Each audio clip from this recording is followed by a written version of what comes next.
Poor King Charles, he has not had a very good week, and it doesn't have anything to do with Queen Camilla limiting his time on the iPad so that he can practice his coronation speech, or because they are only showing some bargain hunt repeats.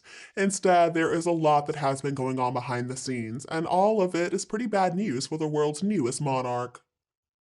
First of all, millions of French decided to go out there to stage massive protests all across Paris, including even starting fires all over the place, and therefore they forced the government to cancel Charles's state visit. It was supposed to happen this week. Instead of him and Camilla being at Versailles with a big banquet in their honor, they had to stay home at Clarence's house and they had to reheat some leftovers. And then there was the news that that troublesome brother, Prince Andrew, is considering writing a tell-all because he has too much time on his hands, and also he needs to fill his bank account. But perhaps the biggest stress in Charles's life right now has been his own son, Prince Harry, who this week decided to come back to the UK. Early on Monday, Harry got back to London for the first day of the court case that he and six other people are bringing against the Daily Mail's parent company over alleged phone hacking. Of course, the company is denying the claims. Nobody really expected Harry to show up because it was only a preliminary hearing, and he was there just to watch proceedings because he was not giving any evidence and he could easily have watched the whole thing at home. But no, Harry had to show up just to make a point. He came to the High Court in a somber suit, and he was looking very happy to finally have a chance to put the boot into Fleet Street. So maybe I wasn't fair when I said that Harry needs to find a career for himself. I guess his new career is score settling and point making. And then things went from bad to worse for Charles when he discovered that his son had decided to show up in the UK and also demonstrated his refusal to not waste an opportunity to attack his own family. In a witness statement that was entered into the court record, Harry charged that the institution was without a doubt withholding information from me for a long time, and this was all over the phone hacking, of course. And then he also said that he had been conditioned to accept the policy was to never complain, never explain. It's like deja vu. I mean, we have found ourselves here before so many times. Harry is going after Buckingham Palace yet again. But there was something different that happened this time, and that was Charles's reaction. Almost immediately after the news of Harry's comeback to London broke on Twitter, it was reported by The Telegraph that the king was too busy to see his son, and that was a line that was a little difficult to believe considering that last-minute cancellation by the French. And now a friend of the king has revealed that Harry's choice to drag his family into his legal fight was what sounds a lot like the last straw for his majesty. This friend spoke to the Daily Beast, Tom Sykes, and he said, Harry has torpedoed any remaining bridges with this statement. It is just 6 weeks until the coronation and the last thing Charles needs.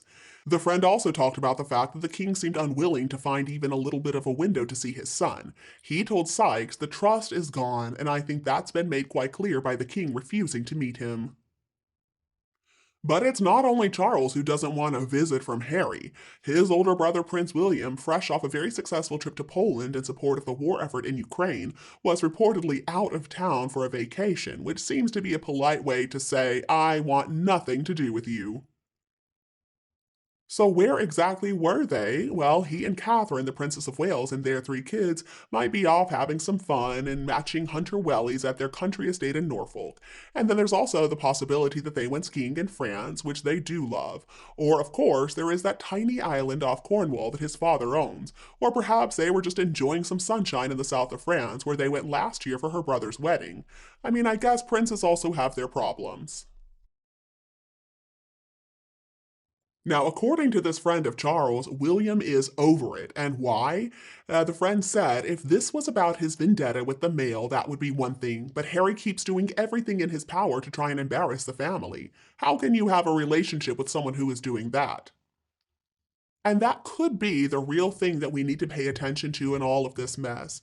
There was no reason whatsoever that Harry needed to bring the palace or his family into this court action.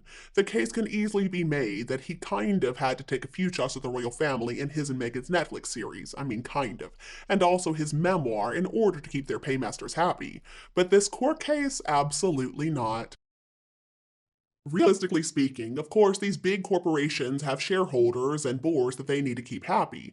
They only paid millions to the royals without portfolios so that they could get the dirt, the tea, whatever you want to call it. They wanted juicy bits that may encourage audiences to click, subscribe, and of course buy. But this court case is a different story. Harry could have pursued his action against the publisher without having to bring the palace into it. And who would have thought that after more than 2 years of talking about his family's various sins to the whole world, after an estimated 40 hours of media outings and a whole book, Harry is still holding on to so much anger, resentment, and bitterness against his own family? So, alright, fine, let's just assume that the royal family really failed Harry, especially as a grief stricken child. But I mean, for a long time now, Harry has been failing his own family too. He has been failing to protect their privacy, and that is the very thing that he went to court to rail against by revealing intimate conversations and even text messages in his book Spare. Harry was also not there to support his family during some really rough times recently. In February and March of 2021, their 99-year-old grandfather was in the hospital, and it seemed obvious that this time he was not going to be coming back. Of course, there were still COVID restrictions in place, but still, did Harry even try to fly home to visit his grandfather one last time? No, absolutely not. Instead, he and Meghan decided to do that debacle of an interview with Oprah Winfrey. And the year after, did Harry decide that it really was important to go spend some quality time with his grandmother, who, according to biographer Giles Brandreth, was fighting bone cancer? Well, absolutely not. All Meghan and Harry managed to do was squeeze in a short little visit, 24 hours on their way to The Hague for the Invictus Games. And then, of course, they sat down for a TV interview to discuss that private visit. So if Meghan and Harry decide to actually come back to London in only 6 weeks for the King's coronation, is Charles going to be too busy to see his son and daughter-in-law again? And what about William? Is William still going to ignore Harry's request for a short little meeting? I wouldn't be